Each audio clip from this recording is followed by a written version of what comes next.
అందరికీ నమస్కారం. ఇంట్లో వాస్తుదోషమున్నదని ఎలా కనిపెట్టాలో తెలుసా?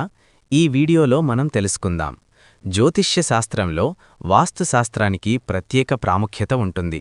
అందుకే ప్రతి ఒక్కరూ తప్పకుండా వాస్తు నియమాలు పాటించాలని చెబుతుంటారు. కానీ కొంతమంది తెలిసి తెలియక వాస్తు నియమాలు పాటించక ఎన్నో సమస్యలు ఎదుర్కొంటారు. మరి అసలు ఇంటిలో వాస్తుదోషాలున్నాయని ఎలా గుర్తించాలి? దీని గురించి నిపుణులు ఏమంటున్నారో ఇప్పుడు చూద్దాం. కొంతమంది అద్దె ఇల్లు లేదా సొంత ఇంటిలో ఉన్నా కూడా వాస్తుదోషాలను గుర్తించలేరు. దీంతో అనేక సమస్యలు ఎదుర్కొంటారు. అయితే ఇంటిలోపల వాస్తుదోషాలున్నాయో లేదో కొన్ని సంకేతాల ద్వారా మనం గుర్తించవచ్చు అని చెబుతున్నారు వాస్తుశాస్త్ర నిపుణులు. అది ఎలాగో ఇప్పుడు చూద్దాం.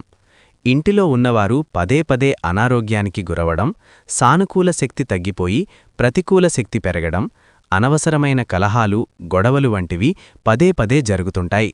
ముఖ్యంగా ఇంటిలో ఎవరో ఒకరి ఆరోగ్యం ఎప్పుడూ క్షీణిస్తూ ఉంటుంది.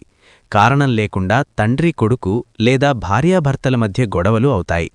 ఇంటిలో ఎప్పుడూ కోపంతో ఉండే మనుషులు, ఆర్థిక సమస్యలు, ఎంత సంపాదించినా డబ్బు నిలవకపోవడం, పనుల్లో ఆటంకాలు ఎదురవ్వడం, అనవసర ప్రయాణాలు, అధిక ఖర్చులు, అనారోగ్య సమస్యలు, ఏ పని మొదలుపెట్టినా అది చివరి నిమిషంలో ఆగిపోవడం వంటి ఇబ్బందులు తలెత్తుతాయి.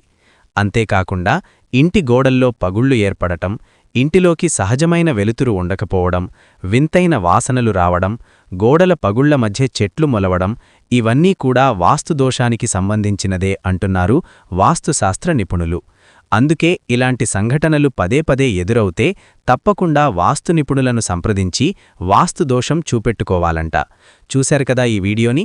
వీడియో కనుక మీకు నచ్చినట్లయితే లైక్ చేయండి, షేర్ చేయండి, సబ్స్క్రైబ్ చేసుకోండి. Thank you for watching. Survey జనా సుఖినో భవంతు.